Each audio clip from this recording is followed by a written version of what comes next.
Programme brass tax میں ایک بار پھر خوش آمدید. جی زید صاحب. دیکھیے اب ہم آپ کو ایک عجیب و غریب کانسیپٹ سمجھاتے ہیں.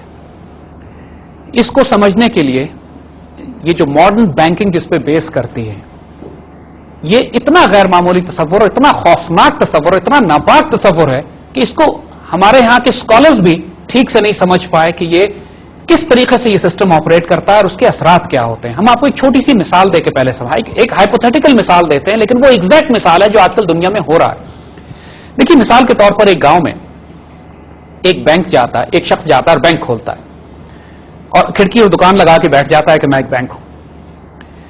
اب ایک شخص اپنے 100 روپے کا نوٹ, ہم ایزیوم کرتے ہیں کہ کرنسی پیپر کرنسی چل رہی ہے چونکہ یہ سسٹم ہی پیپر کرنسی پہ بیس کرتا ہے, تو وہ اپنا 100 روپے کا نوٹ لا کے اس بینک میں رکھواتا ہے اور کہتا ہے صاحب میں اکاؤنٹ کھولتا ہوں, میرا 100 روپے کا نوٹ اپنے پاس رکھ لیجیے. بینک نے رکھ لیا اور اس کے اکاؤنٹ کھول دیا. تھوڑی دیر کے بعد اس گاؤں میں ایک دوسرا آدمی اس بینک میں آتا ہے اور کہتا ہے صاحب میں نے اکاؤنٹ نہیں کھولنا, مجھے قرض چاہیے, مجھے اپنے کاروبار کے لیے کام کے لیے مجھے قرض کی ضرورت ہے. تو بینک اس سے یہ کہتا ہے کہ ہاں 100 روپے میرے پاس پڑے ہوئے ہیں, میں یہ 100 روپے آپ کو قرض دے سکتا ہوں, لیکن چونکہ اس پورے علاقے میں بینک ایک ہی ہے لہذا اس آدمی سے یہ کہتے ہیں کہ تم ایسا کرو اکاؤنٹ کھول لو ہمارے پاس اور ہم تمہارے اکاؤنٹ میں 100 روپے ٹرانسفر کر دیتے ہیں, جو کہ سمپل عام طور پہ بینکنگ ٹرانزیکشن ہے. وہ آدمی بڑا خوش ہوتا ہے, وہ اکاؤنٹ کھولتا ہے اسی بینک میں, یہ اس کو چیک بک ایشو کر دیتے ہیں اور وہ چیک بک لے کے چلا جاتا ہے. اب بینک کے کھاتے میں حساب کیا لکھا گیا؟ لکھا یہ گیا کہ ایک آدمی کے ہم نے 100 روپے دینے ہیں, ایک آدمی نے ہمارے 100 روپے دینے ہیں اور اصل 100 روپے وہی پڑے ہوئے ہیں, ابھی کہیں نہیں گئے. وہ جا کے دوسرے کو بتاتا ہے کہ ارے بینک قرضے دے رہا ہے. 10 آدمی اور بھاگ کے آتے ہیں اور سب بینک سے یہ کہتے ہیں کہ ہمیں قرض چاہیے, اور بینک سب سے کہتا ہے کہ جی 100 روپے میرے پاس پیسے رکھے ہوئے ہیں, میں آپ کو قرض دیتا ہوں. اور ہر آدمی کا اکاؤنٹ کھولنا شروع کر دیتا ہے اور ہر آدمی کے نام کے آگے لکھ دیتا ہے 100 روپے 100 روپے 100 روپے, اور ہر ایک کو چیک بک سے ایشو کر دیتا ہے اور وہ سب لوگ خوشی خوشی واپس چلا جاتے ہیں کہ جو کام کرنا ہے چیک سے کریں گے ہم. اگر آپ بینک کے فائل اور رجسٹرز کو دیکھیے تو ایکچولی بینک نے صرف کھاتے اور ٹرانزیکشنز کیے ہیں کتاب میں رجسٹرز میں, ان ریالٹی کچھ بھی نہیں ہوا. یعنی اگر بینک کے ریکارڈ کو آپ دیکھیں اور بینک والوں سے آڈٹ کرائیں یا پوچھیں کہ آپ کے بینک کے آڈٹ کر کے کہ حالات کیا ہیں, تو وہ یہ کہیں گے کہ ایک آدمی کے ہم نے 100 روپے دینے ہیں اور ہماری بکس کے مطابق 10 آدمیوں نے ہمارے 100 روپے دینے, 1000 روپے ہمیں دینا ہے, اور وہ 100 روپے اپنی جگہ پہ رکھا ہوا ہے. اور اس کے نتیجے میں بینک نے پہلے آدمی سے جو کولیٹرل رکھوائے, ایک سے سائیکل رکھوا لی, ایک سے اس کی گائے رکھوا لی, ایک سے ٹریکٹر کے کاغذات رکھوا لیے, ایک سے گھر کے کاغذات رکھوا لیے, یعنی کولیٹرل سب سے لے لیا انہوں نے, اپنے آپ کو سیکیور کر لیا. سب کے کھاتوں کے آگے لکھ دیا انہوں نے کہ ہم نے آپ کو قرض دیا ہے. تو ٹیکنیکلی جو 9 آدمیوں کو بینک نے قرض دیا ہے فالتو, وہ فیک منی ہے, وہ کرنسی تھن ایئر میں سے پروڈیوس ہوئی ہے. ان ریالٹی وہ کرنسی ایگزسٹ نہیں کرتی, وہ صرف کھاتوں کا ریکارڈز کا چکر ہے, ہیر پھیر ہے, وہ ٹوٹل فراڈ ہے. اس کو ماڈرن بینکنگ کی اصطلاح میں کہتے ہیں فریکشنل ریزرو بینکنگ. دنیا میں تمام بینکس اسی پرنسپل پہ کام کرتے ہیں, اس کو فریکشنل ریزرو بینکنگ کہتے ہیں. دنیا کا سب سے بڑا economic fraud fractional reserve banking ہے. ہوتا کیا ہے کہ جتنے پیسے بینک کے پاس so called bank loan out کرتا ہے, اب دیکھیے اگر اس معاشرے میں چونکہ تھا ہی ایک 100 کا نوٹ, انہوں نے اس 100 کے نوٹ کے بدلے 1000 روپے مارکیٹ میں جاری کر دیے. یعنی جاری نہیں کیا, 1000 روپے کی صرف ٹرانزیکشن اپیرنٹلی بکس میں صرف انٹری کی ہے انہوں نے. یہ ذرا ڈیفیکلٹ کانسیپٹ ہے, اس کو آہستہ سمجھنے کی ضرورت ہے. جو اکنامک ایکٹیویٹی جنریٹ ہو گئی 1000 روپے کی اس ایسے معاشرے میں جس میں صرف 100 روپے موجود تھے, اس کو انفلیشن کہتے ہیں, اس کو افراط زر کہتے ہیں. اس طرح انفلیشن جنریٹ ہونا شروع ہو جاتی ہے.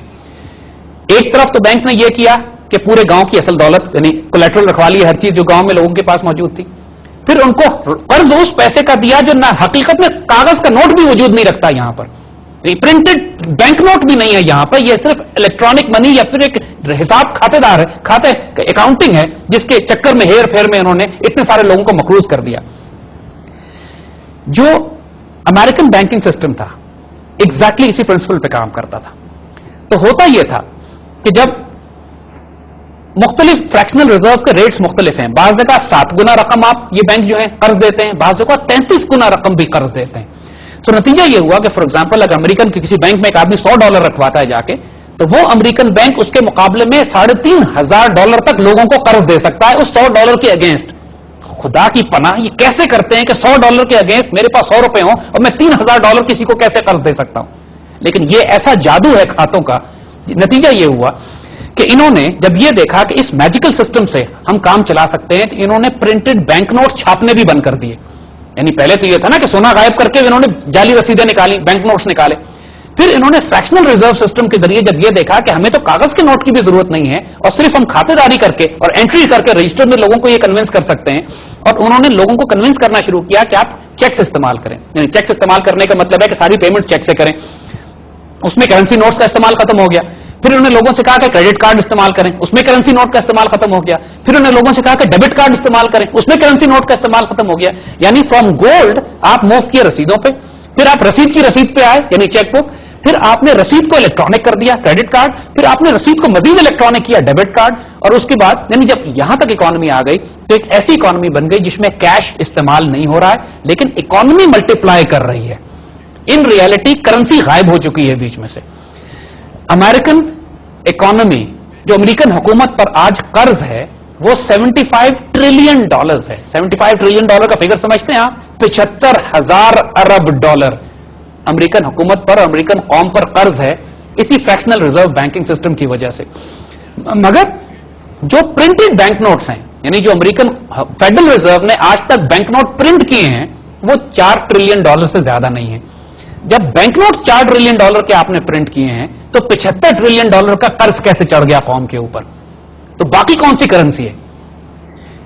ایک امریکن اگر $15 ٹریلین کسی جگہ امریکن اکانومی کا سائز ہے تو اس میں صرف $1 ٹریلین کے بینک نوٹس ہیں. $14 ٹریلین الیکٹرانک اکانومی ہے, اس میں بینک پیپر کرنسی بھی انوالو نہیں ہو رہی ہے. یہ ہوتی ہے وہ اکنامک سسٹم جو اتنا فالس کریڈٹ پہ ہے, یعنی اس کو فالس کریڈٹ گروتھ کہتے ہیں. یعنی کہ ایسا قرض جو کہ ایگزسٹ ہی نہیں کرتا, یعنی جب ہے ہی نہیں بینک کے پاس پیسے وہ ایجاد کہاں سے کر رہا ہے یہ سارے پیسے. یہ اتنا بڑا سامری کا جادو ہے کہ you create money out of thin air. یعنی بینک صرف لٹرلی جب آپ بینک کے پاس قرض کے لیے جاتے ہیں تو بینک صرف ایک رجسٹر انٹری کرتا ہے آپ کے نام کے آگے کہ جی میں نے ان صاحب کو کروڑ روپیہ ایشو کر دیا ہے. ان ریالٹی کوئی ٹرانزیکشن کہیں بھی نہیں ہوتی اور آپ مقروض ہو جاتے ہیں $1 کروڑ کے. اور بینک کہتا ہے کہ اب میں $1 کروڑ کا کولیٹرل بھی آپ سے لوں گا اور $1 کروڑ کی ایسٹس بھی آپ سے میں وصول کروں گا. This is how the banking system works. تو امریکن قوم کے ساتھ یہ حشر ہوا. سیکنڈ ورلڈ وار کے بعد آلموسٹ ان کے پاس پیٹرول مفت تھا, کیونکہ وہ ہم آگے بتائیں گے کہ پیٹرول مفت کیوں تھا, لیکن فی الحال petrol was extremely cheap, credit بہت آسانی سے اویلیبل تھا. جب آپ کو قرضہ پیسے کی سپلائی بہت زیادہ مارکیٹ میں دے دی جائے اور فیول بالکل مفت ہو آپ کے پاس, اکانومی نے تو بوم کرنا ہی ہے. لیکن یہ فالس اکانومی تھی, فالس کریڈٹ, ہر شخص مقروض ہوتا چلا جا رہا تھا and time was very close کہ اکانومی نے پھٹنا تھا. زید صاحب واپس آتے ہیں اسی پوائنٹ پہ. فی الحال وقت ہے بریک کا, well see you after the short break.